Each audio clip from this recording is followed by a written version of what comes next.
안녕하십니까. 열린마당과 함께하는 금요일 아침입니다. 요즘 놀기도 좋고요. 운동하기도 참 좋은 그런 날들이잖아요. 네. 그래서 운동하는 분들도 주변에 참 많은데 운동하는 분들이 많은 만큼 잘못된 운동법으로 인해서 병원을 찾는 분들도 참 많다고 하더라고요. 그렇습니다. 몸에 좋은 음식이라고 해서 많이 먹으면 그것도 탈이 나잖아요. 그 운동도 마찬가지입니다. 네. 내 몸 상태에 잘 맞도록 해야 되는 것이 중요한데요. 어떠한 운동이 좋더라라는 이야기가 있어서 그래? 일단 많이 한번 해볼까? 이런 분들도 계시잖아요. 네. 그래서 오늘 열린 특강에서는요. 내 몸에 꼭 맞는 운동법에 대한 얘기를 좀 해보려고 합니다. 네. 요즘 많이들 하실 텐데요. 유산소 운동 그리고 근력 운동을 중심으로 얘기를 나누겠습니다. 네, 유산소, 근력 둘 다 중요합니다. 하지만 내 몸의 강도와 비율에 맞춰서 집중해서 운동을 하는 것이 중요하니까요. 오늘 1시간 동안 집중해서 함께 해주시고요. 오늘도 네. 패널 두 분과 함께 인사 나누도록 하겠습니다. 안녕하세요. 네, 안녕하십니까. 예. 자, 감독님은 오늘 이 시간이 예. 굉장히 반가우실 듯합니다. 운동선수 출신이시니까요. 어떠세요? 요즘도 몸의 밸런스에 잘 맞게 운동하고 계시나요? 예, 조금씩은 하긴 하는데요. 네. 이 체중 감소하고는 좀 거리가 좀 먼 것 같아요. 과거에 운동을 좀 과하게 했었잖아요. 선수 때는. 왜 그러냐면 거의 한계치까지 운동을 시켜주거든요. 그래야만이 이제 프로 선수니까 그 직업으로 할 수 있기 때문에. 그런데 제가 습관이 돼서 처음에는 좀 과하게 운동을 했어요. 그러다 보니까 옛날 같지 않게 몸도 좀 잘못돼서 네. 삐걱삐걱한 경우가 있었는데 최근에는 그냥 뭐라 그럴까요? 그냥 좀 내 몸에 맞는 그런 네. 운동을 하려고 좀 노력을 하는데 그러다 보니까 조금 간에 안 맞는 게 있어요. 좀 더 하고 싶은데 양이 안 차죠. 양이 안 차죠. 네. 그런데 네. 그래도 가장 중요한 것은 병원 신세 앉으려면 자기 몸의 신체에 맞게 하는 것이 가장 중요할 것 같아요. 네. 네. 교수님은 어떠세요? 네, 저는 방학 중에는 좀 강도가 있는 걸 하다가 네. 학기 중이 되면 점점 다른데 에너지를 많이 쓰면서 못하게 되는 것 같은데요. 저희가 지난번에 그 무릎 건강에 대해서 말씀하셨던 맞아요. 김병준 원장님 예. 여기서 특강 열심히 듣고 한동안은 했거든요. 네. 누워서 하는 스트레칭 같은 거 많이 했는데 이제 또 학교 가는 시간이 바빠지다 보니까 일어나서 바로 학교 가고 그래서 또 못하고 있어요. 근데 대신에 계단 올라가기는 엘리베이터 이용하지 않고요. 그다음에 엘리베이터 기다릴 때 까치발 들고 계시고, 예. 요것만 하고 있는데 이따 여쭤볼 거예요. 그것만 해도 도움이 돼요. 네. 네, 과연 어떤 대답이 나올지도 궁금합니다. 네. 시청자 여러분도 마찬가지일 것 같습니다. 너무 정보가 많아서 운동하기 힘들어하시는 분들 아니면 이게 좋다더라 저게 좋다더라 하니까 이것저것 해보시는 분들 많으실 텐데요. 네. 오늘 이 시간 의미 있는 시간으로 좋은 정보 얻어가시길 바랍니다. 네. 저희가 운동 처방 전문가를 모셨죠. 그렇습니다. 오늘은 동신대학교 운동처방학과 이중철 교수님과 함께하겠습니다. 박수로 네. 함께 맞아주시죠. 네, 네, 어서 오세요. 어서 오십시오. 반갑습니다. 네, 저희가 운동 처방학과라고 말씀을 드렸는데 네. 이 운동을 통해서 처방을 해준다 이렇게 이해하면 될까요? 그렇습니다. 운동 처방이라고 하는 용어는 1970년대 초에 미국에서 심장 질환자들을 네네. 재활하기 위한 목적으로 실은 발전된 분야인데요. 최근에는 모든 사망률의 위험률을 운동이 감소시킨다는 게 이제 입증이 됐습니다. 그래서 네. 치료적인 어떤 운동, 그래서 운동을 과학적인 방법으로 안전하고 그리고 질환별로 운동을 처방할 수 있는 그러한 분야로 아주 각광받고 있는 분야라고 생각하시면 되겠습니다. 네, 실제로 운동이 왜 필요한지는 이제 다들 공감을 하시고 운동이 중요한 거에 대해서도 알고 계시기 때문에 다양한 운동들을 많이 하시거든요. 그런데 전문가 입장에서 보실 때 저 운동은 저분과는 잘 맞지 않는 것 같은데 그런 점 많이 있죠. 그렇습니다. 운동이라고 하는 거는 방금 설명드린 대로 기능을 향상시키고 때로는 치료제로서 약의 효과를 낼 수도 있습니다. 하지만 그 어떤 그 부하의 어떤 범위가 넘어간다든지 어떤 특정 질환에 맞지 않은 운동을 하게 되면 독이 될 수도 있습니다. 그래서 그렇다면 오늘 저희도 이 설명을 들으면서 저희에게 맞는 운동 처방을 좀 받아볼 수 있을까요? 네, 열린마당을 통해서 네. 그런 좋은 정보들을 네. 공유할 수 있도록 최선을 다하겠습니다. 네, 자 그러면 지금부터 교수님의 강의 함께 청해 보도록 하겠습니다. 박수 부탁드립니다. 네, 큰 박수로 이동해 시작하겠습니다. 주시고요. 네.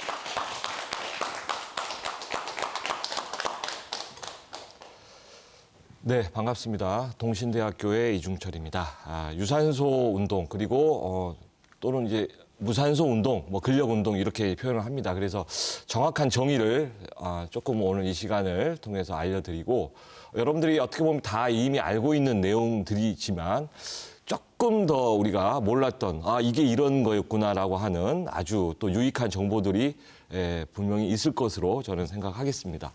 기대하시고요. 한번 같이 살펴보도록 하겠습니다. 먼저 우리 패널 분들, 우리 김성환 감독님 아주 운동 전문가신데, 우리 MC 분들은 이렇게 바쁜 일상 속에서 어떻게 운동은 규칙적으로 하시나요? 네, 저 같은 경우에는 요즘 열심히 하고 있어서 아침에 출근하기 전에 수영 러닝을 한 1시간 정도 하고 출근하고요. 그리고 오후에 이제 PT랑 근력 운동을 2시간 정도 하고 하루에 한 3-4시간 정도 운동을 계속 하고 있습니다. 아주 좋은 생활 습관을 가지고 계십니다. 우리 감독님은 뭐 여전히 운동 예, 저도 잘하실 것 운동은 같아요. 하는데요. 딱 시간을 정해놓고 규칙적으로는 하진 않습니다. 그런데 이제 그때마다 근력 운동이라든가 이런 것들은 제 나름대로 처방을 해가지고 조금씩 하고 있습니다. 네. 운동의 그 어떤 과학적인 그 최근 연구에 대한 내용을 한번 소개를 해드리도록 하겠습니다. 뭐 운동이 좋다는 얘기는 뭐 다 알고 있습니다. 근데 우리가 이제 코로나도 겪어보고 지금 최근에 그 모든 사망률의 위험을 감소시킨다라는 그런 연구들이 계속 나오고 있는데요. 여기 나온 그 내용을 잠깐 소개하자면 우리의 그 염증 수준이란 게 있습니다. 모든 질병. 그러니까 뭐 혈압, 고혈압, 당뇨, 고지혈증 이런 게 실은 다 몸의 염증 수준이 올라가는 그런 질환입니다. 만성 질환이라고도 하죠. 그런 것들을 약으로 우리가 많이 치료를 하지만 어떠한 약보다 어떻게 보면 강압 효과일 뿐인데 현상 유지인데 운동이라고 하는 거는 그 염증 수준, 우리 몸의 전신의 전위의 염증 수준을 낮춘다는 그런 연구 결과가 이제 나와 있고요. 여기 보시는 바와 같이 암, 뭐 에이즈, 심혈관 질환, 당뇨, 그다음에 이제 인지장애 뭐 여러 가지 이게 있는데 실은 신경과 오늘 제가 이제 설명드릴 내용인데요. 운동을 하게 되면 에너지를 쓰게 되는데 그 에너지의 가장 중요한 역할이 근육을 수축하고 신경의 전기를 만들어서 신경이 잘 작동하게끔 하고 우리의 신진대사를 극대화시킬 수 있는 내분비의 호르몬들이 왕성하게 자기 역할들을 하게끔 해주는 게 바로 에너지란 얘기죠. 근데 운동을 하지 않으면 그런 것들이 교란이 일어나고 이러한 질환들이 결국은 약으로 치료가 어려운 그러한 질환이죠. 근데 운동을 하게 되면 우리의 그런 것들을 끌어올리는데 아주 효과적이다. 그 중재 수단이다. 이렇게 얘기를 하고 있습니다. 그리고 이제 보시면 예방접종에 대한 면역을 강화시킨다. 이게 지금 아주 중요한 내용입니다. 우리가 이제 코로나 겪으시면서 우리 몸에는 이 면역 체계가 있습니다. 가장 이제 하이 레벨이 바로 여러분 혹시 들어보셨는지 모르겠지만 T세포라는 게 있고 또 B세포라는 게 있습니다. 여러분이 소위 말해 항체, 예방접종을 맞으면 항체가 생겼다. 그게 이제 B세포입니다. 그리고 바이러스에 감염된 세포를 이제 우리 면역이 공격을 하잖아요. 세포 독성, 뭐 T세포라고 얘기합니다. 그게 이제 우리 그 인간이 가지고 있는 아주 최상위의 체계인데 과잉 반응을 합니다. 아까 말한 그 T세포라고 하는 애가 오히려 우리 몸을 공격을 해서 신경계를 공격해서 백신의 부작용으로 사망하시는 분이 나타날 수도 있고 여러 가지 문제가 있습니다. 자가 면역 질환 뭐 이런 것들 들어보셨을 거예요. 근데 헬퍼 T라고 하는 게 있습니다. 직접 간연을 하지 않지만 어떻게 보면 우리말로 표현하자면 관용 면역이라고 합니다. 운동을 열심히 하시는 분들은 그 헬퍼 T가 아주 활성화가 돼요. 그래서 예방접종의 그 B세포에 대한 자기가 해야 될 일을 잘 하게끔 도와주고 세포 독성 T, 그러니까 직접 싸우는 그 T세포도 과잉으로 작동하지 않게끔 그런 중재 역할을 해준다는 그런 것들이 지금 운동의 효과로 입증이 됐습니다. 그러니까 그런 것들이 참 이제는 여러분들 우리가 가장 중요한 앞으로 감염병 예방 시대에는 면역력이 굉장히 중요하다는 건 이미 이제 우리가 학습을 했어요. 그래서 운동이라고 하는 게 그러한 측면에서 굉장히 중요하다.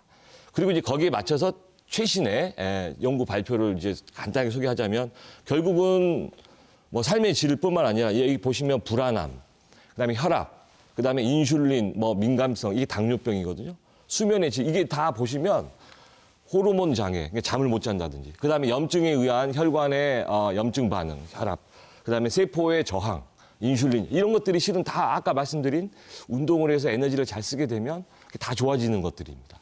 그리고 장기간의 이점 여기 보시면 성인의 암 8가지 이제 암이라고 나와 있는데요.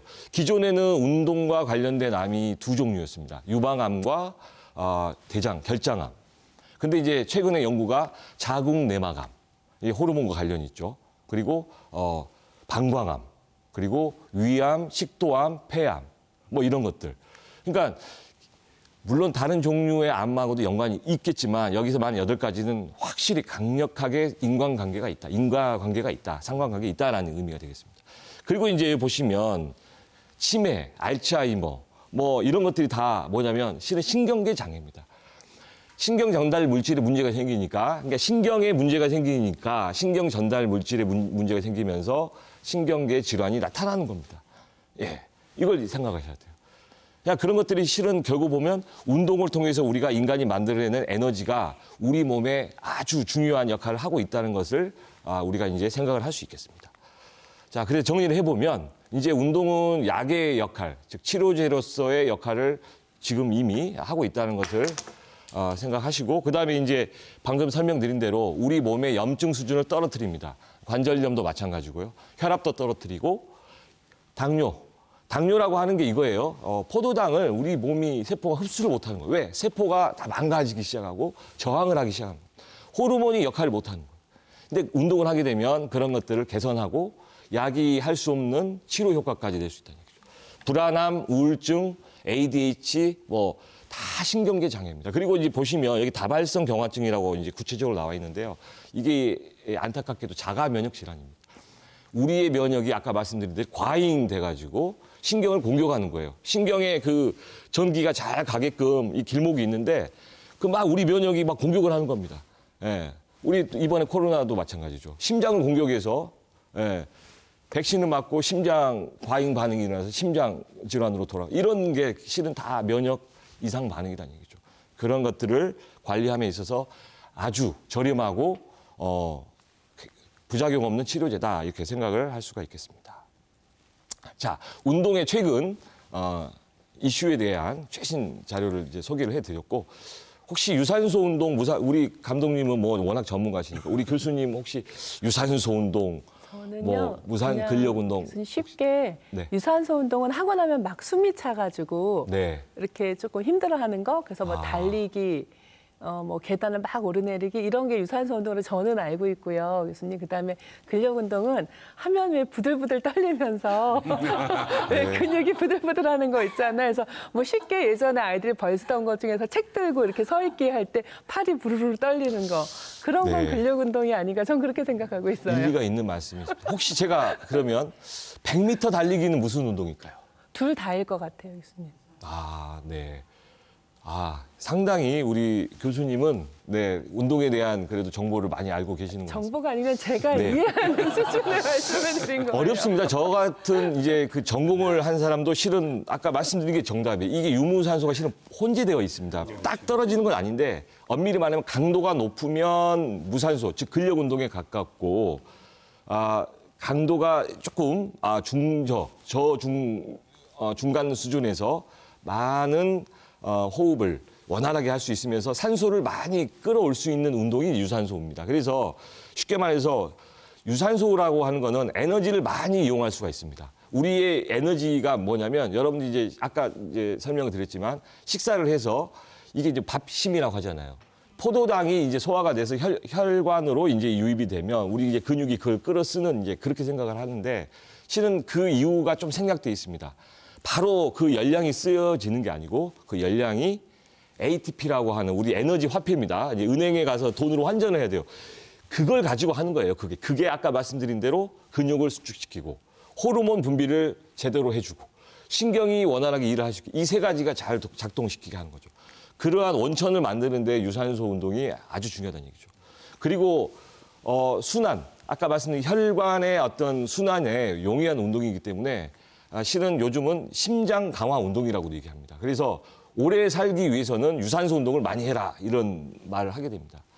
그리고 이제 이런 유산소 운동을 많이 하게 되면 설명드린 대로 세 가지 패턴, 신경의 전달, 호르몬의 분비, 에너지, 근육의 원활한 수축으로 인해서 이러한 것들, 각종 암뿐만 아니라 신경장애, 그리고 호르몬 불균형을 개선함으로써 결국 잠을 요즘 못 자시는 분들이 많잖아요. 그게 실은 다 호르몬과 관련돼 있습니다. 여성의 특정 암들도 마찬가지로 요즘 시대가 워낙 스트레스 사회, 여러 가지로 밀집 뭐 이런 상황에서 모든 게 이루어지기 때문에 운동이 굉장히 중요하다. 유산소 운동은 그래서 상대적으로 산소를 많이 이용하고 많은 에너지를 얻게 하고 특히 심장에 아주 최적화된 운동이 유산소 운동입니다. 근력 운동이라고 하는 거는 교수님 말씀대로 부들부들 떨 정도로 강한 수축을 해야 됩니다. 그래서 실제 산소를 끌어오는 좀 부족해요. 상대적으로 부족하지만 대신 뭐가 있냐면 우리 근육의 섬유들이 조금 종류가 있습니다. 지근, 뭐 속근, 그러니까 빨리 수축하면서 강한 힘을 내는 그런 섬유가 있고, 뭐 아까 유산소는 조금 이렇게 느리게 수축하는 지구력과 관련된 그런 근섬유들이 있는데, 근력 운동은 강한 수축을 빨리 수축을 시키는 그러한 특징을 가지고 있고, 강한 수축을 하기 때문에 근육을 강하게 그리고 근육을 비대하고, 그다음에 또 근육에서 나오는 호르몬들이 있습니다. 뼈를 강하게 하고 내장 지방을 분해하고 뇌로 가는 신경 전달계를 촉진시키는 근육 호르몬이라고 하는 뭐 마이오카인 이런 것들이 실은 근육에서 나오는 겁니다. 우리 김성환 감독님의 강한 하체, 특히 그쪽에 많이 집중되어 있습니다. 좋은 명품이죠, 호르몬들이. 명품. 네, 그래서 우리가 이제 그래서 많이 걸으란 얘기를 하고 뭐 스쿼트를 해야 된다 이런 말들을 하는 이유가 이제 그것 때문에 솔직히 의사 선생님들이 너무 의학적인 내용을 하면 지루하시니 그건 다 하고 그걸 하십시오라는 얘기만 하잖아요. 근데 그걸 조금 아시면 더 운동할 때 좀 즐거움이 있을 거라고 생각합니다. 그래서 멋지게 살기 위해서는 몸짱이 되고 싶으신 분들은 반드시 근력 운동을 하셔야 된다. 네, 이제 어느 정도 짧은 시간이었지만 그래도 개념 정리는 좀 했습니다. 혹시 본인에게 생각되는 운동이 뭐라고 생각되실까요? 우리 김한별 아나운서는 워낙 네네. 운동을 잘하셔서 다 이미 잘하고 계실 것 같은데. 예, 저는 그래서 유산소, 무산소를 나눠서 네. 아침, 오후 이렇게 나눠서 하고 있거든요. 그냥 네. 요걸 그냥 꾸준히 유지하는 게 굉장히 중요한 것 같은데 네. 제 고민은 양이 너무 많나 싶기도 하거든요. 많을 때는 하루에 한 4시간씩 하니까. 좀 많은 건. 예. 최적화되었기 때문에 충분히 물론 유산소 운동은 매일 하라고 지금 아예 바뀌었어요. 네. 과거에는 3에서 5일, 주 3회 이상 뭐 5일. 근데 특히 특정 질환, 뭐 당뇨나 혈압이 있는 분들은 매일 해라 이렇게 유산소 운동을 하고 있고 근력 운동은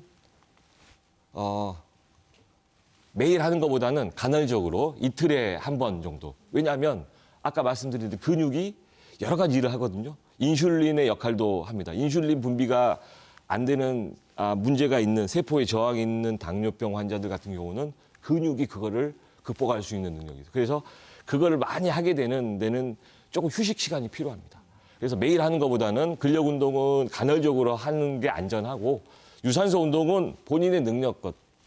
자, 대신 이제 주의할 사항들이 조금 있습니다.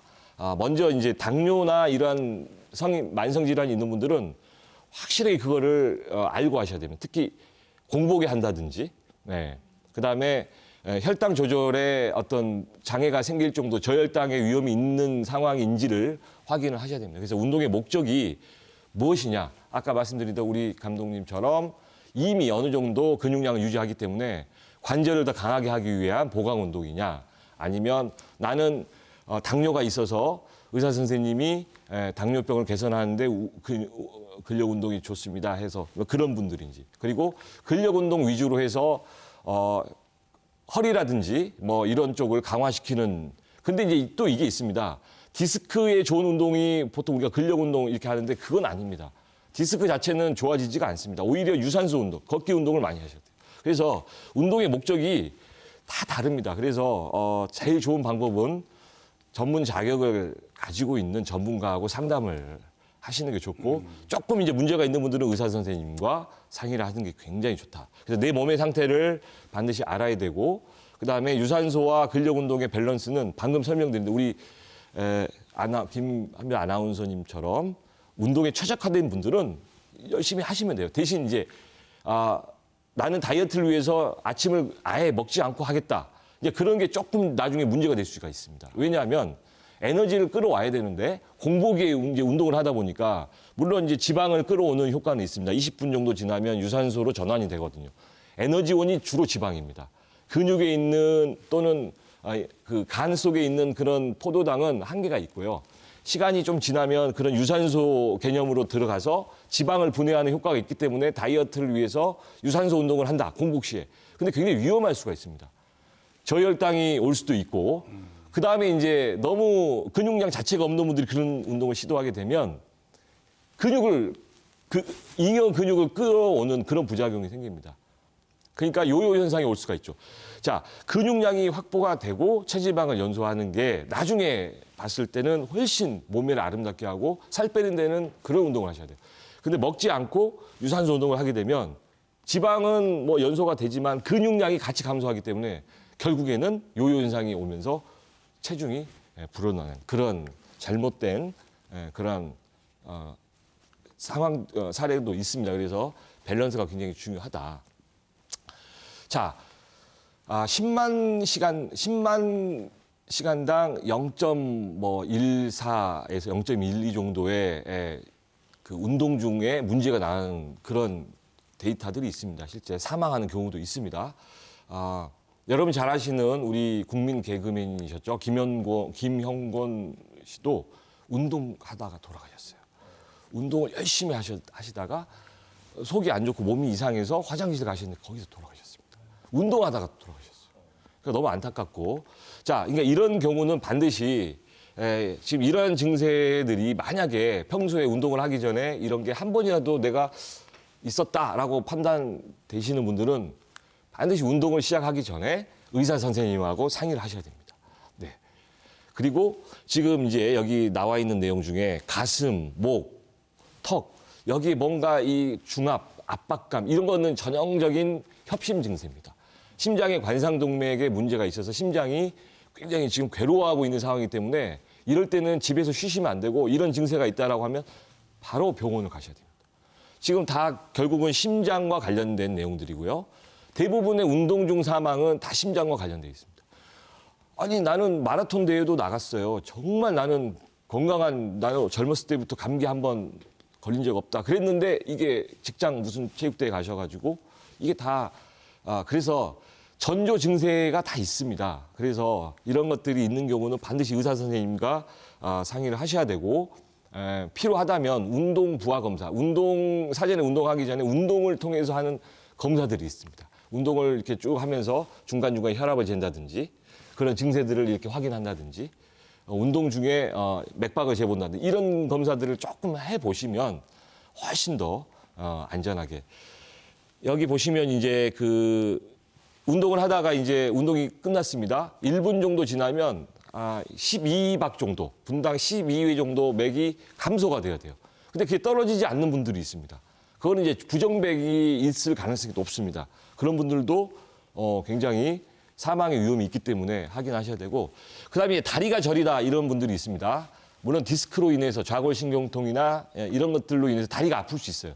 근데 전형적으로 대퇴로 가는 동맥에 문제가 생겨서 이 통증이 오는 경우가 있습니다. 아주 심한 경우는 절단까지도 하는 경우도 있습니다. 그래서 혈관에 염증이 아주 많거나 이러한 전조 증세가 있는 분들은 운동을 반드시 중지하시고 병원으로 가셔야 된다.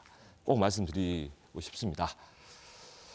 자, 이제 유산소 운동에 대한 개념 우리가 이제 근력운동 배웠는데, 유산소 운동은 여러분들이 제일 좋은 운동이에요. 우선은 걷기는 여러분들이 걸을 때 주의하셔야 할 게 그 목하고, 그러니까 목 디스크, 허리 디스크, 그다음에 이제 어깨 쪽에서는 주로 회전근개.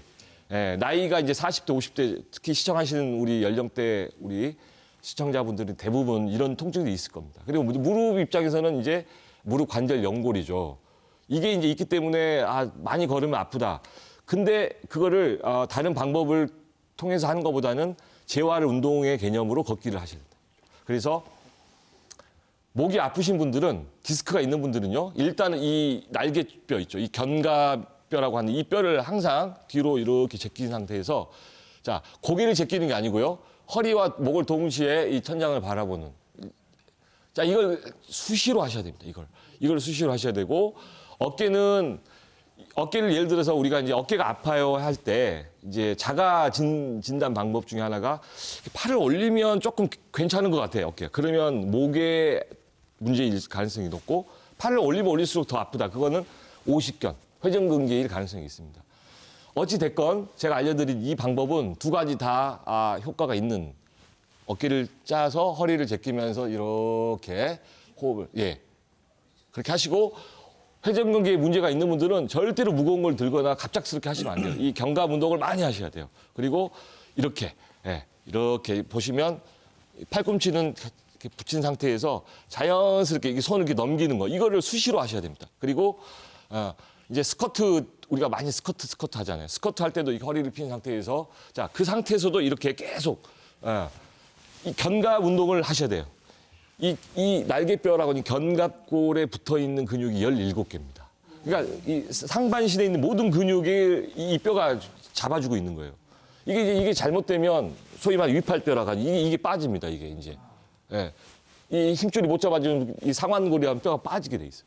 그러니까 걸어도 아프고 이런 분들이 있어요. 그러니까 어깨는 방금 목하고 어깨는 그걸 하시고 허리는 절대로 구부리시면 안 돼요. 허리는 이제 제가 이따가 우리 시연 동작에서 조금 몇 가지를 알려드리도록 하겠습니다. 그리고 무릎이 아프신 분들은 계단을 타시면 안 됩니다. 타시면 안 되고 자전거는 좋은 유산소 운동이죠. 관절에 문제가 있거나 그런 분들에게 강력하게 추천하는 운동인데 실은 허리에는 아주 안 좋습니다. 특히 실내 고정식 자전거를 한번 생각을 해보시면 굉장히 허리를 이게 구정한 자세에서 하기 때문에 디스크에는 좋지 않습니다. 그러니까 운동이 나쁜 게 아니고 디스크 입장에서는 이렇게 구부리는 동작, 구부려서 계속 힘을 쓰는 동작, 윗몸 일으키기, 구부리는 스트레칭 이런 거는 좋지 않다는 얘기죠. 그래서 수영은 아주 좋은 운동인데 이제 수영보다는 제가 봤을 때는 등산, 요즘 산스장이라는 개념이 있어요. 등산도 많이 하시는데 지팡이를 가지고 그 스틱 우리가 노르딕 워킹 뭐 이런 얘기도 합니다. 스틱을 가지고 등산을 하시면 관절이나 허리에도 큰 무리 없이 오히려 재활 운동의 개념으로서 효과적이다. 이렇게 설명드릴 수 있겠습니다. 자, 근력 운동은 굉장히 중요합니다. 이제 아까 말씀드린 대로 에너지에 가장 중요한 작용을 하는 근육의 수축 이걸 극대화시켜서 근육을 강하게 우리가 막 덤벨을 들거나 무거운 거를 근육을 두껍게 강하게 만드는 개념이 아닙니다.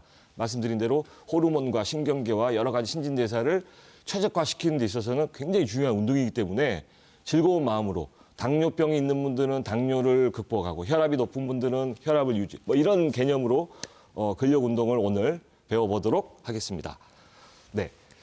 뭐 전문 기관에서 이제 열심히 하시는 분들은 열심히 하시면 됩니다. 근데 운동을 이제 처음 하시는 분들 제가 이제 가장 중요한 게 이제 일단 유산소 운동, 걸음을 잘 걸어야 되기 때문에 잘 걸을 수 있는 준비 동작을 침상에서 할 수 있는 거를 먼저 배워보도록 하겠습니다. 아침에 일어나시면 일단 허리가 제일 안 좋으세요.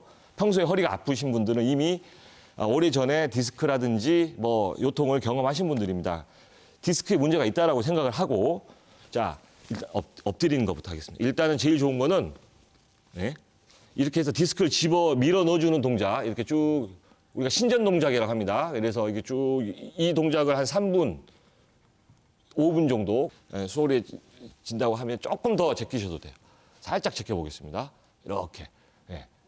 자, 요 정도 해서 이제 목과 허리에 만곡을 항상 유지하셔야 됩니다. 이게 허리에 굴곡을 주는 거군요. 그렇죠. 허리에 우리 정상 만곡 각도가 이 목과 허리에는 있습니다. 그게 다 이유가 있습니다. 근데 이거를 인위적으로 이제 이걸 복근을 식스팩을 만들기 위해서 구부린다는 이러면서 많이 망가집니다. 이미 단련된 분들은 상관없어요. 근데 이미 한번 통증이 왔다. 그러면 이제 이게 더 악화되기 때문에 이거를 자, 그다음에 이제 누워 보세요. 누워서 요 동작을 한 3분 정도 하시면 허리가 충분히 걸을 수 있는 허리가 됩니다. 통증은 어느 정도 잡을 수 있고 그다음에 이제 어깨와 목과 골반을 동시에 우리가 스트레칭을 해야 되기 때문에 이렇게 자, 요 동작을 한번 해보겠습니다. 다리를 90도로 해서 이렇게 넘겨주고 아래쪽 다리는 구부려서 자, 반대쪽 손으로 다리를 잡아서 자, 이제 이 동작은 한 10초 정도 유지를 하시는데 호흡을 길게 멈춤 없이 길게 하셔야 됩니다. 호흡을 길게 해주시고 10초 이상 하실 수 있으면 더 좋아요. 그래서 한 각각의 동작은 손이 잡고 있는 무릎이나 발목도 굉장히 중요하겠네요. 이게 동시에 이루어져야 됩니다. 네. 그래서 목, 어깨, 허리를 우선은 이제 스트레칭하는, 안전하게 스트레칭하는, 그러면서 이제 통증을 어느 정도 아파서 못 걷는다 그게 아니라 안 걸어서 아프다는 걸로 우리가 이제 개념을 바꾸셔야 됩니다. 반대로 반대쪽 한번 해보시고, 자 이렇게 해서 자, 지금 동작을 보여주실 때 고개도 지금 반대 방향으로 그렇죠. 움직이거든요. 이 고개 그렇죠. 방향도 굉장히 중요하죠. 중요합니다. 네, 역시 좋은 지적이십니다. 호흡은 계속 하시고 어깨를 이렇게 굳이 바닥에 억지로 밀착을 시킬 필요는 없어요. 네, 이제 자 이렇게 트위스팅이 일어나는 걸 느끼시면 됩니다. 네. 네, 자 그리고 이제 본격적으로 제일 핵심 근육은 이제 우리 김성환 감독님은 아주 발달해 있어요. 이 엉덩이 근육입니다. 네. 예. 그래서 엉덩이 근육 중에는 이제 중둔근이 있고 대둔근이라는 근육이 있는데요.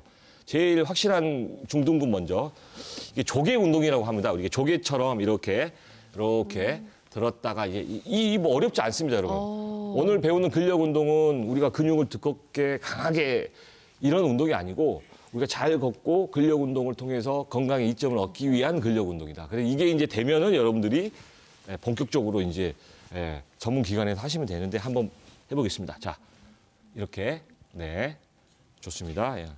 그대로 이 발은 고정시키고요. 이 무릎만 이렇게 들어주는 겁니다. 이렇게. 교수님 좀 힘들어 보이는데 고개 내리면 안 됩니까? 고개를 상관없죠. 그럼요. 고개는 편하게 네. 해야 되는데 아마 자, 이게 반대쪽 하시면 돼요. 그다음에 이제 요게 이제 하나 더 있습니다. 그대로 이제 발을 그대로 올리는데 발을 이렇게 올리시는 분들이 이렇게 하시면 안 되고 그대로 네. 올리셔야 돼요. 여기 양쪽 발 방향이 똑같이요. 그렇죠. 예. 이 중둔근이라고 하는 근육은 인간이 직립보행을 하면서 제일 중요한 근육입니다. 원숭이들은 이게 약해요. 네.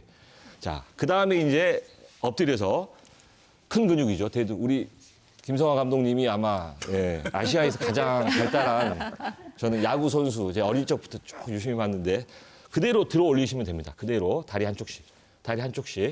자, 무릎 들어서 자, 이렇게 무릎을 펴서 해도 되고 좀 불편하신 분들은 무릎을 이렇게 구부려서 자, 바로 그다음에 이쪽도 이렇게 자, 엎드려서 침상에서 이런 기본적인 근력 운동을 하시고 자, 제일 좋은 이제 하나를 더 배워보도록 하겠습니다. 자, 이런 스쿼트를 자, 처음 하시는 분들이 만약에 힘드시면 의자를 이용하시는데 일단 이겁니다. 스쿼트는 스쿼트 자세 아까 제가 엎드려서 허리에 최대한 목의 C자와 어깨에 이게 나와야 되는데 그냥 하시는 분들이 있어요. 그래서 엎드려서 아까 알려드린 거를 조금 이게 이해가 안 된다 그러면 다리를 딱 붙여가지고 옆에서 이렇게 해야 되겠습니다. 다리를 붙여가지고 이렇게 엉덩이를 뒤로 뺀 상태에서 요 자세입니다. 자, 요 자세가 스쿼트 자세예요. 자, 이 자세에서 다리를 충분히 넓힌 상태에서 자, 그대로 이렇게 공 하나를 자, 우리가 이제 그럼 몇 개를 해야 됩니까? 한 50개 할까요? 이렇게 생각하시면 안 되고 5초입니다. 5초. 내려갈 때 5초인가? 자, 다시 천천히 근육을 아주 쫙 늘리면서 수축을 시키는 건데 호흡을 하시면서 자, 셋, 넷, 다섯 하고 2초 정도 유지하고 반동 없이 그대로 일어나시는 거예요. 자, 이게 1회입니다. 이걸 10회를 하시면 이게 1세트인데 보통 3세트, 많게는 5세트까지 하게 되면 집중적으로 지금 아래쪽 근육을 쓰는 거거든요. 당화 혈색소 수치가 급감했다는 그런 일본의 사례들도 있고 실제로 가장 안전하고 근육이 막 두꺼워지거나 그러진 않지만 아까 말씀드린 대로 좋은 근육 호르몬이 막 분비되는 그다음에 근육을 잘 수축을 하게 되면 아까 말씀드린 대로 이 인슐린이 실은 역할을 못해요. 이게 당뇨병인데 근육이 잘 이게 포도당을 끌어오면서 혈관이 깨끗해지고 1시간 정도는 인슐린과 무관하게 근육이 계속 포도당을 끌어오는 그런 효과가 있습니다. 그래서 굉장히 당뇨병의 입장에서는 치료제의 운동이다. 자, 이렇게 이해하시면 되고 하나만 더 배우겠습니다. 제일 좋은 이제 중요한 근육은 아래쪽에 있지만 상체도 있어요. 그게 이제 우리가 가슴, 대흉근, 그다음에 광배근 이렇게 얘기를 하는 할배라고 하잖아요. 이런 근육을 좀 강화시키는 동작이 바로 있습니다. 자, 안전하게 할 수 있는 방법이 팔굽혀펴기. 자, 이때 무릎을 올리시는 게 좋아요. 자, 그리고 이거는 집중적으로 가슴과 이 등 근육을 강화시키는. 자, 그래서 근육 수축을 유도하면서 이 견갑골을 날개뼈를 안전하게 우리가 잡아주는 그런 효과가 있습니다. 그래서 결국에는 통증을 완화하는 데 굉장히 중요한 운동이다. 한번 해보겠습니다. 이것도 마찬가지로 빨리 하시는 게 아니에요. 천천히. 자, 3초에서 5초 정도 하고 천천히 자 일어나고 자, 일어날 때 좀 빨리 일어나셔도 되고 내려갈 때 천천히 호흡 계속 하시면서 보통 자, 일어날 때는 팔굽혀펴기 할 때 그게 다리를 아닙니다. 붙이라고들 많이 하는데 네. 붙이지 않아도 그 효과를 충분히 노릴 수 있는 거죠. 상체만 저희는 집중적으로 하고 그러니까요. 하체는 별도로 하기 때문에 네. 지금 뭐 40대 이후에 50대 통증이 있거나 어깨 회전근개, 디스크, 허리 디스크, 관절 이게 다 있을 거란 말이죠. 예. 근데 실은 그런 분들일수록 운동을 하셔야 됩니다. 왜냐하면 이걸 하지 않으면 결국은 근감소증에 이제 빠지게 됩니다. 근감소증이라고 하는 건 질병입니다. 그래서 아까 제가 소개시켜드린 대로 우리 인간이 해야 될 근육을 수축시키고 신경을 전기를 보내주고 호르몬을 통해서 우리 몸의 신진대사, 생로병사의 모든 활동을 희노애락을 다 관장해야 될 호르몬의 일이 다 정지되기 때문에 그래서 하시라는 얘기죠. 예. 네, 됐습니다. 자, 이렇게 하고 의자를 가지고 하는 방법도 있습니다. 일본에서도 최근에 어떤 열풍이 부르냐면 이제 고령화 시대다 보니까 근육이 연금보다 더 중요하다. 연금을 붓는 것만큼 근육을 유지하는 게 굉장히 중요하다. 결국 아까 말씀드린 근감소증과 관련이 있는 겁니다. 삶의 질이 급격히 떨어지고 낙상이라든지 뭐 넘어짐, 뭐 침상의 모든 이런 것들까지도 다 못하게 되는 그런 상황이 오게 되는데요. 여기서 스쿼트 아까 말씀드린 대로 이렇게 스쿼트를 의자를 잡고 하셔도 돼요. 그리고 이렇게 좀 쉬셨다가 바로 또 하시고 그다음에 이제 무릎 관절염이 있는 분들이 제일 좋은 운동이 이제 요 운동이 되겠습니다. 예, 앉아서 여기 앉아서 무릎에 관절염이 있으신 분들께 네. 도움될 만한 제일 중요한 근육이 뭐 몸에는 뭐 여러 근육도 있지만 이 무릎 입장에서는 대퇴사두근이라는 이 허벅지 앞쪽 근육입니다. 이 근육을 강화시키는 게 제일 핵심인데요. 예, 자, 뭐 어렵지 않습니다. 이렇게 의자를 하나 가지고 TV를 보시면서 이 상태에서 자, 그냥 들어 올릴 수 있으면 좋아요. 근데 이제 조금 버거우신 분들은 밑에 손을 받쳐서 살짝 자, 같이 들어보도록 하겠습니다. 허리가 안 좋으신 분들은 또 이게 안 될 수 있어요. 통증이 올 수도 있습니다. 그래서 자, 이렇게 자, 5초 정도 버티면 이제 우리가 등 척성 운동이라고 합니다. 근육에 무리를 가지 않지만 근육이 수축을 하기 때문에 예. 집에서 한번 보시면서 따라 하셔도 되겠습니다. 이렇게 해서 관절이 심하게 아프신 분들은 이걸 하셔야 돼요. 자, 그래서 결국은 자, 이제 됐습니다. 일어나서 그다음 하나만 더 배울까요? 일본에서 많이 하는 근감소증 강화 운동인데 무릎 붙여서 예. 보통 우리가 뭐 피트니스 센터에서는 뭐 이렇게 다리 이렇게 모으는 거 있거든요. 요런 거는 허리가 아프신 분들은 안 하시는 게 좋고 반대로 이렇게 밀어주는 거, 바깥쪽으로 밀어주는 동작이 좋습니다. 그래서 처음 배우시는 분들은 이 상태에서 이렇게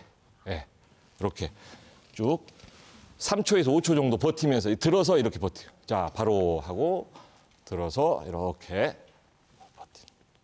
네.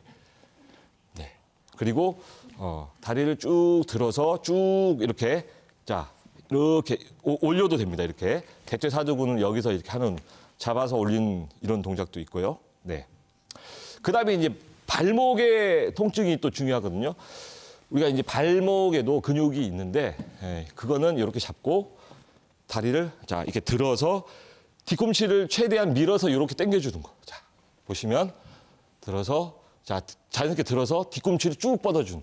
자, 요 동작하고 앉아서 여러분들이 사무 좌업 생활을 많이 하시니까 TV 보실 때도 자, 이걸 많이 하셔야 돼요. 이거를. 자, 이게 이제 까치발 이렇게 지금 앉아서 드는 건데 서서 하는 게 아니고 앉아서 하는 거지만 이거를 많이 하면 할수록 어떤 효과가 있냐면 혈관이 깨끗해지는 효과가 있습니다. 그게 이제 실험에서도 입증이 됐는데요. 최근에 문헌에도 나와 있습니다. 이게 진짜 어떻게 보면 가자미 근이라고 하는 근육이라고 하는 아주 그 물고기 모양의 근육이 발목 여기에 있습니다.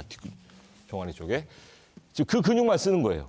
자, 이거를 30분에서 1시간 동안 계속. 왜냐하면 다른 근력 운동은 10회 정도 하면 힘듭니다.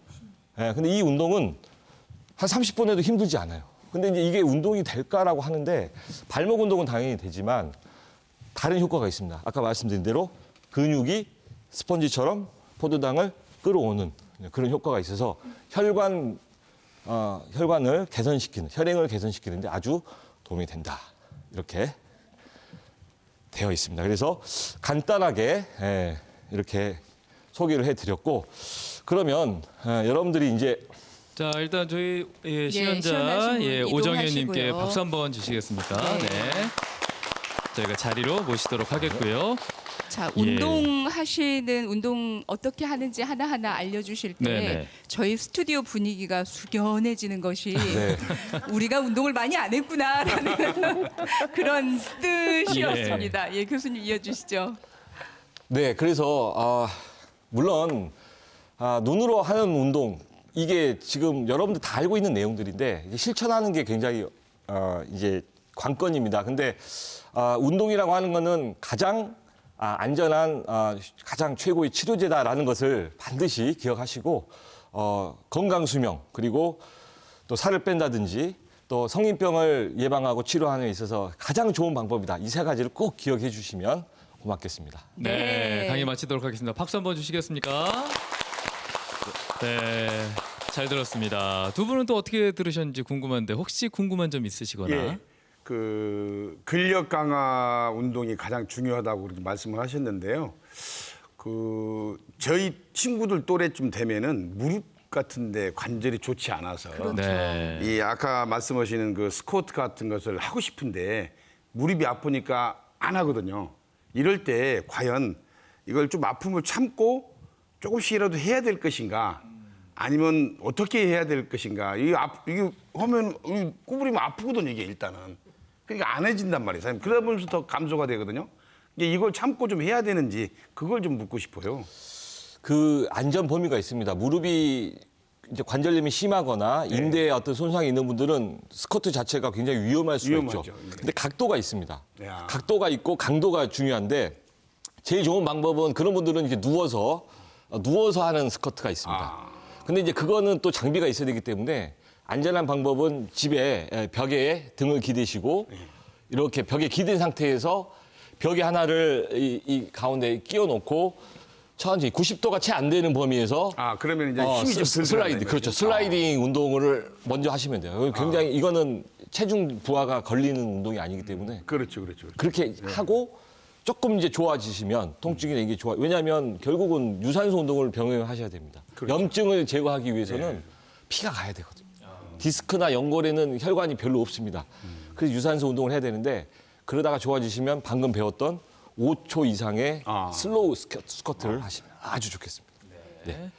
교수님 어떻게 들으셨는지? 네. 지금 제가 집에서 가끔 하는 것들이 있는데요. 네. 아까 시연 보여주실 때 엎드려서 한쪽 발씩 뒤로 올리는 거예요. 네. 제가 그거를 아침마다 한 20분 정도씩 이렇게 누워서 하는 것들 하는데 그거를 제가 20분이라도 한 날은 하루 종일 허리가 편하네요. 근데 조금 바빠가지고 출근 시간에 임박해서 이제 막 뛰어나갔을 때는 오후쯤 되기 전에도 벌써 허리가 뻣뻣한 느낌이 들거든요. 그래서 저것도 매일 반복적으로 하면 신전운동이라고 아까 말씀하셨는데 네. 허리에 정말 저는 허리가 안 아픈 걸 많이 느끼는데 그것도 맞나요? 허리에 도움이 지금 되나요? 아주 정확하게 우리 교수님은 허리 재활, 그러니까 허리를 안전하게 지금 잡고 운동을 하고 계시는 거예요. 네. 우리가 보통 이런 스트레칭 하죠. 약수터 가서 어르신들이 과거에 허리가 많이 이거 많이 하시거든요. 이거. 그렇죠. 자, 이거는 허리 인대를 늘리는 겁니다. 이게 좋은 게 아니에요. 만약에 이 뒤쪽 허벅지 뒤쪽이다 그러면 요 정도만 눌러 주셔야 돼요. 요 정도만 눌러 주시면 되지. 스트레칭이라고 하는 거는 그리고 아까 설명드린 대로 이 구부린다는 거는 허리의 압을 과도하게 뒤로 밀리는 효과가 있습니다. 이미 그리고 통증이 왔고 그걸 안 하는 날은 뭐가 이게 경직된다. 그 얘기는 그 디스크나 그 주변에 문제가 있기 때문에 조금 불안정한 자세에서 이제 우리 몸을 그 디스크 조직을 보호하기 위해서 실은 자연이 작동을 하는 거예요. 그 근육이 뭉친 게 아닙니다. 그래서 아까 말씀드린 대로 엎드려서 하는 동작 그리고 엉덩이를 강화시키고 네, 네. 디스크를 밀어 넣어주는 네. 그러한 자세가 굉장히 중요하다. 결국 신경이 잘 일을 하게끔 네. 우리가 자세를 잡아줘야 됩니다. 예.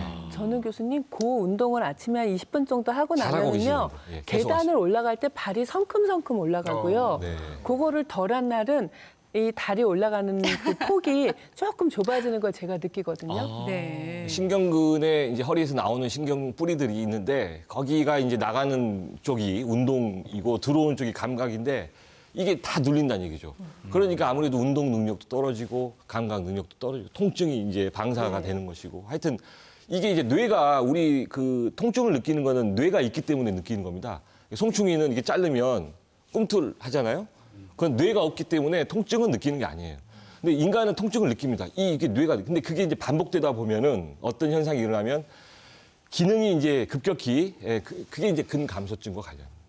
그래서 우리 교수님은 아주 잘하고 계십니다. 계속 하던 운동을 네. 그 운동을 엉덩이 그리고 이 신전 운동을 많이 하시면 네. 허리에도 좋고 나중에 아름다운 하체를 유지하시는 데도 도움이 될 것 같습니다. 할수록 네. 다리가 높이까지 올라가더라고요. 네, 뭐 할 수 직접 있는 느끼고 범위 계시는 거네요. 이제 거기에 모래 주머니 네. 0.5kg 정도 채워서 하셔도 됩니다. 어디에 채워요? 다리 발목. 발목에요? 네. 아, 네. 네. 예. 아니면 밴드 같은 게 좀 네, 나와요. 네, 탄력 많아요. 밴드를 이렇게 한쪽은 고정해서 그거를 지지를 해서 이렇게 밀어주시는 그런 방법도 있습니다. 그러니까 네. 근력 운동은 강도가 조금씩 이제 단련이 되면 올려줘야 됩니다. 네. 운동에 대해서 잘 모른다고 하셨는데 아주 모범적으로 하고 계셨습니다. 네. 그거 하시고 하나만 계십니다. 열심히 하고 있어요. 네. 자, 그러면 우리가 운동에 대해서 좀 더 세밀하게 궁금한 점들이 있어서 저희가 하나씩 질문을 네. 드리는 시간을 갖도록 하겠습니다. 네. 자, 먼저 첫 번째 질문입니다. 뱃살을 집중적으로 빼고 싶을 때 유산소 운동과 근력 운동 가운데 어떤 것에 집중해야 하나요? 야, 이거 많은 분들이 궁금해하실 것 같습니다. 네. 일단은 우리가 그 지방이 연소되는데 이게 그 복부 쪽에 집중된 운동을 한다고 해서 요 부위가 빠지는 건 아닙니다. 전체적으로 빠지기 때문에 상대적으로 어떻게 보면 그래서 얼굴이 가장 먼저 사람이 헬스케 보이고 최후에 이제 빠지는 곳이 이제 배라고 할 정도로 굉장히 이게 배는 이 중성지방 체구까지 수치가 남아 있군요. 그렇죠. 네. 저장고입니다. 모든 그러니까 잉여 에너지를 저장하는데 가장 용이한 곳이 이 복부입니다. 근데 문제가 이소지방이라는 게 있어요. 내장 사이에도 그런 것들이 끼어 있기 때문에 그래서 최근에 요즘 이제 뭐 고강도 인터벌 트레이닝이라는 이런 개념이 이제 도입이 되고 있습니다. 이게 무슨 말이냐면 유산소와 무산소가 다 들어가야 됩니다. 근데 지방을 에너지원으로 주로 쓰는 유산소 운동은 당연히 해야 되는데 기초 대사량을 올려야 빨리 그게 이제 우리 몸의 에너지 체계가 좋아지거든요. 그래서 근력 운동을 같이 병행하는데 이제 시간이 굉장히 오래 걸립니다. 그래서 유무산소를 복합적으로 강도를 끌어올리는 인터벌 트레이닝이라는 게 있어요. 그걸 하시면 아주 뱃살을 빼는 데는 아주 효과적인. 그러니까 지금 전제 조건이 시간을 좀 짧은 시간에 빼고 싶다라는 말씀을 하셨기 때문에 이렇게 말씀드리는데 제일 좋은 방법은 우리 김한별 우리 앵커께서 하시는 것처럼 유산소와 무산소를 병행해서 매일 유산소 운동 그리고 근력 운동은 간헐적으로 3회 정도.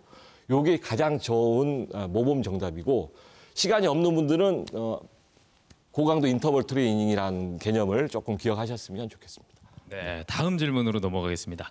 자, 운동을 처음 하는 사람이라면 유산소와 근력 운동 중에 어떤 운동을 하는 것이 좋을까요? 이것도 많이들 고민하시거든요. 네. 처음 운동할 때. 그러니까 지금 조금 비슷한 내용인데요. 목표가 이제 우리 한국 사람들은 유산소 운동을 많이 하십니다. 계속 유산소 운동을 많이 하시는데 유산소 운동은 말 그대로 혈액순환, 심장을 강화시키거나 뭐 여러 가지 혈압을 강화하는 그런 강압시키는 효과는 있지만 결국 기초대사량, 에너지 효율을 극대화시키는 궁극적으로 더 확 좋아지는 그러한 어떤 전환점이 있으려면 근력 운동이 먼저 들어가 주는 게 더 좋을 수도 있습니다. 그래서 당뇨병이 있거나 혈압이 있는 분들은 유산소 위주로 시작하는 게 안전하지만 아까 일반적인 몸의 기능적인 병약한 몸을 회복시키고 기능을 끌어올리기 위해서는 근력 운동 위주로 하는 게 좋은데 덤벨을 가지고 막 하는 그런 운동 말고 방금 알려드린 근육을 효율적으로 사용하는 것부터 해서 그다음에 이제 7가지가 있습니다. 다리 허벅지 앞쪽 들어 올리는 뭐 여러분 뭐 익스텐션 운동이야. 레그. 그다음에 뒤로 당기는 컬 운동.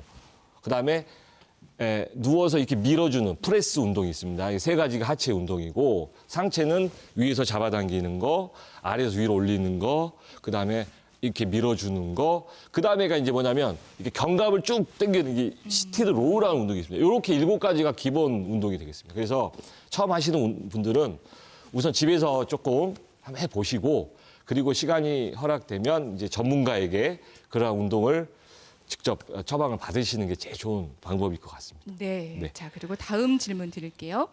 장년층은 이른 아침에 운동하는 것이 좋은가요? 이른 아침에 이제 운동을 많이 과거에 약수터에서 많이 허리 이렇게 사고가 많이 났고 그다음에 이 사고가 많이 납니다. 예. 왜 그러냐면 혈관이 굉장히 수축되어 있는 상태. 몸이 굉장히 경직되어 있기 때문에 자, 그래서 그러면 이제 스트레칭을 하신다고 막 무리하게 당기는데 절대 스트레칭이 안 됩니다. 워밍업이라고 하는 거는 만약에 나는 이른 아침에 운동을 해야 돼. 그러면 모자, 귀마개 철저하게 이제 약간 날씨가 추워지는 걸 생각해서 보온을 해서 웜업이 돼야 됩니다. 따뜻하게 몸에서 땀이 나면서 그때부터 이제 운동이 시작돼야 되는데 가서 막 급하게 이제 스트레칭 하다가 사고가 많이 나고 그다음에 이제 혈압이 상당히 높잖아요. 장년층 분들은 혈압이 높은 때 가장 조심해야 될 게 발살바 조작이라는 게 있습니다. 이렇게 목젖이 이렇게 다치는 경우가 있어요. 급격히 심장으로 피가 몰려옵니다. 그래서 이게 사고가 나는데 호흡을 잘 하셔야 되고 그러니까 혈압이 높고 혈관이 수축되어 있기 때문에 워밍업을 잘 하셔야 되고 이렇게 과도한 몸을 풀기 위한 그런 스트레칭은 아예 안 하시는 게 좋고 그냥 가볍게 걸으면서 땀을 내쉬는 게 안전한 방법입니다. 아침에 운동하는 방법이고 공복 시에 질환 있는 분이 공복 시에 운동을 하면 굉장히 위험한 경우가 될 수 있습니다. 예. 네. 자, 바로 다음 질문 넘어가겠습니다. 운동 순서가 운동 효과에 미치는 영향이 크다고 하던데 유산소 운동과 근력 운동의 순서는 어떻게 해야 할까요? 네. 과거에는 유산소 운동을 해서 몸을 조금 체온을 높이고 뭐 땀을 이렇게 낸 상태에서 근력 운동을 많이 했습니다. 근데 최근에는요 근력 운동을 먼저 하는 경우가 있습니다. 네. 여러 가지 이제 또 약간 전문적인 뭐 용어들이 나오는데 근육 호르몬을 활성화시키고 아까 말씀드린 대로 근육 호르몬에서는 뭐가 나오냐면 이 뱃살을 집중적으로 빼주는 그러한 또 이 마이오카인이라는 게 있습니다. 그다음에 뇌로 가는 뭐 BDNF라고 하는 이 신경을 촉진시키는 신경계 시냅스를 아주 건강하게 해주는 그런 것들이 실은 근육에서 나옵니다. 그래서 그런 것들을 잘 먼저 활성화시키고 그리고 호르몬은 결국은 혈관을 타고 다니거든요. 순환시키는 역할을 하는 게 심장입니다. 그래서 그렇게 조금 과학적인 개념인데 나쁘지 않습니다. 뭐 유산소를 하셔도 나쁘지 않은데 근력을 먼저 하는 경우가 이제 그런 의학적인 그런 것들이 이제 이론적인 배경이 있다. 이거 좀 참고하시면 되겠습니다. 네. 네, 유산소든 근력이든 일단 해라. 네. 자, 다음 네. 질문은 우리가 운동을 하면서 어떤 효과를 바라고 운동을 하는지가 정말 여실히 드러나는 질문입니다. 네. 체중 감량과 근력 향상을 동시에 극대화할 수 있는 운동이 있을까요? 체중 감량은 일단은 과체중은 병입니다. BMI나 뭐 체지방 이렇게 검사를 해보면 이제 우선은 호르몬의 불균형이 있기 때문에 반드시 그 근력 운동이 병행이 돼야 됩니다. 그 기초 대사량이라고 하는 게 뭐냐면 우리 MC 우리 김한별 앵커께서는 이미 지금 제가 유추해 보건데 근육량이 굉장히 좋을 거예요. 그리고 체지방률은 낮고 그러니까 뭘 이렇게 잘 드셔도 살은 안 찔 겁니다. 근데 근육량이 저 같은 사람. 감독님은 또 많으시죠. 기본적인 그런가요? 근육량이 있으시기 때문에 우리 그 유명한 뭐 운동선수 출신 MC들 보면 예. 다 이게 비대해 보이지만 실은 근육량이 있습니다. 그렇죠. 근데 이제 그럼요. 못다. 근육량이 없는 분들이 운동을 하게 되면 굉장히 힘듭니다. 그래서 근력 운동은 반드시 이게 들어가서 에너지 효율을 바꿔줘야 돼요. 그래서 기초대사량이라고 하는 건 뭐냐면 내가 바나나를 먹어도 근육이 많아서 그거를 에너지로 효율을 태워주는 그런 몸을 만들기 위해서는 정말 운동을 유산소 운동만 해서는 안 되고 절대로 공복 시에 무슨 뭐 운동을 합니다. 근데 이제 중간에 이제 에너지 드링크를 마시거든요. 그러면 칼로리가 이게 역전이 됩니다. 예. 그래서 운동을 그렇게 체중을 감량하기 위해서 무리하게 하실 필요는 없고 의학적인 한계는 주당 0.9kg입니다. 일주일에 0.9kg 이상의 체지방을 연소한다는 굉장히 위험한 방법이기 때문에 그래서 절식과 운동으로 병행하시는 게 좋아요. 굶어버린다든지 공복 시에 유산소 운동 위주로 한다든지 그러면 이제 그나마 있던 나의 단백질, 근육까지 파괴가 되기 때문에 바람직하지 않습니다. 그래서 의학적인 한계가 0.9kg 정도 된다는 것을 좀 생각하시고 시간을 갖고 하시는 게 좋은 답변이 아닌 것 같은데 하여튼. 자, 그리고 앞서서 잠시 설명을 해주셨습니다만 그 고강도 인터벌 운동, 네, 뭐 네. 크로스핏이나 다양한 운동들이 있잖아요. 이 고강도 인터벌 운동이 유행인데 효과와 주의할 점에 대해서 알려주세요. 주의할 점은 이제 이게 보통 문헌에는 이제 이렇게 나와 있습니다. 여러분들이 아는 그런 간격, 고강도와 휴식, 뭐 중저강도로 이렇게 번갈아가면서 간격을 두고 한다라는 개념인데 원래는 이제 운동 선수들에게 경기력을 끌어올리기 위해서 아마 감독님도 하셨을 것 같아요.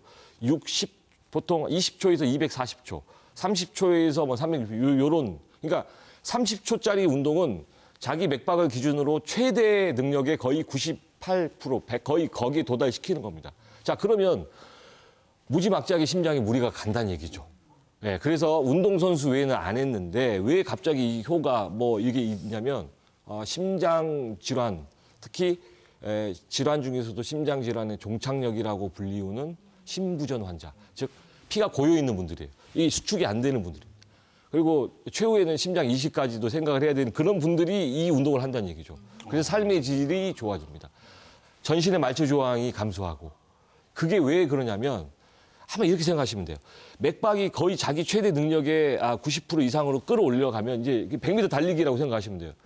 근데 거기서 끝나는 거예요. 바로 휴식이 들어가는 거죠. 그래서 이제 또 안정시로 이게 떨어지는데 너무 많이 쉬지 않습니다. 또 곧바로 올립니다. 그러다 보면 이제 뭐가 되냐면 이게 이제 이런 식으로 역치 수준이 유지가 되면서 거기에 몸이 최적화가 되는 거예요. 근데 이제 그거를 일반인들은 아주 효과가 좋고 환자들에게도 시도를 해봤는데 괜찮다 이거죠. 그래서 이제 주의할 점이 뭐냐면 아까 말씀드린 심장에 무리가 있거나 그런 분들은 사전에 혈압을 꼭 체크를 하고 그다음에 혈당이 높으신 분들은 그러니까 일반인들은 하셔도 무방합니다. 당뇨가 있는 분들은 반드시 식사를 1시간 그러니까 운동 전에 1시간 전에 식사가 끝났어야 돼요. 1시간 반. 그 혈당치가 가장 높을 때 하셔야지 급작스러운 이 심장 왜냐하면 당뇨 질환이 있는 분들의 특징이 맥을 못 잡습니다. 맥이 잘 안 느껴집니다. 그리고 통증도 없어요. 가슴의 통증, 심장의 통증을 느낄 수 없는 그런 게 있어요. 말초 신경에 약간 병변이 있습니다. 그래서 그런 분들은 저혈당을 예방하기 위한 탄수화물 섭취, 식사, 철저히 요거만 잘 하시면 크게 무리가 없습니다. 오히려 미국에서는 가장 지금 이슈가 되는 운동 방법입니다. 네. 또 다음 질문 드리겠습니다. 시연 보여주실 때도 부위별로 나누어서 운동하는 걸 보여주셨는데 근력 운동은 꼭 신체 부위별로 나누어서 해야 하나요? 뭐 이게 이제 뭐 당연한 얘기고요. 개별적인 원리가 있습니다. 개별적인 원리, 뭐 특이성의 원리. 그러니까 우리 정 아나운서께서 상체 운동을 열심히 했어요. 근데 갑자기 이 다리가 강해지고 그건 아니거든요. 다 우리 몸은 이게 특이적으로 내가 하고자 하는 부위에 집중되는 현상이 있습니다. 그래서 부위별로 하는 게 맞고 제가 알려드린 아까 7가지 만약에 부위별로 어떻게 해야 되냐 그러면 이제 아까 말씀드린 대로 큰 근육을 위주로 쓰셔야 돼요. 그래야 작은 근육이 따라옵니다. 그리고 이제 그게 완성이 되면 우리 이제 김한별 앵커처럼 아주 이제 전문적인 덤벨 운동, 뭐 밴드 아주 디테일하게 들어갈 수 있는데 7가지 부위는 무릎 앞쪽 뒤쪽 이렇게 밀어주는 거 엉덩이 쪽. 그다음에 견갑을 중심으로 한 어깨 밀기, 내리기, 뭐 그다음에 이렇게 당기기, 뭐 요 정도 해서 총 7가지를 하시면 아주 부위별로 적정 수준의 운동이 된다 이렇게 생각하시면 되겠습니다. 네, 알겠습니다. 이제 여기까지 오늘 듣도록 여기까지. 하겠습니다. 가운데로 다시 자, 모시겠습니다. 교수님 가운데로 교수님. 예, 네. 다시 더 모시도록 하겠습니다. 오늘 뭐 유산소, 근력 운동 관련해서 참 다양한 이야기를 들은 것 같습니다. 네, 교수님은 1시간 동안 아주 좋은 내용 전해주셨는데 어떠셨습니까? 저도 오늘 열린 방송, 열린 마당에서만 시청을 많이 하시는 분들이 꼭 네. 알아주셨으면 하는 내용을 위해서 나름대로 준비를 했는데 일단은 이게 짧은 시간에 다 할 수는 없습니다. 전문 그 기관들이 있고 거기에서 전문가들과 상담하시고 꼭 하나만 생각하시면 되겠습니다. 누워 있는 거는 굉장히 좋지 않다. 누우면 건강 수명이 급격히 낮아지고 항상 움직여야 된다. 신체 활동을 해야 된다라는 걸 꼭 기억해 주셨으면 감사하겠습니다. 내가 가장 편한 자세가 내 몸에는 가장 좋지 않았군요. 누워 그럴 있는 수 그 편한 있죠. 자세가. 그게 불편해서 그랬는데 네. 운동할 때 가장 편한 자세를 오늘 제가 조금 네. 알려드렸거든요. 예. 네. 그러니까 아파서 못 걷는 게 아니라 안에서 아프다라는 걸 생각을 꼭 그것도 네. 기억해 주시면 감사하겠습니다. 네. 자, 오늘 열린마당 운동 처방에 대해서 함께 알아봤습니다. 동신대학교 운동처방학과 이중철 교수님과 함께했습니다. 오늘 말씀 고맙습니다. 네, 고맙습니다. 네. 자리를 모시겠습니다. 네. 자, 열린마당 오늘은 가장 많이 하고 있어서 또 가장 궁금한 그런 내용들을 유산소 운동과 근력 운동에 대해서 알아봤는데요. 우리가 이 시간 알게 된 것보다 더 중요한 것 바로 실천에 옮기는 것이잖아요. 예. 바로 함께 해보시기 바랍니다. 네, 저희가 준비한 소식은 여기까지입니다. 저희는 다음 시간에 다시 찾아오겠습니다. 여러분 고맙습니다. 고맙습니다.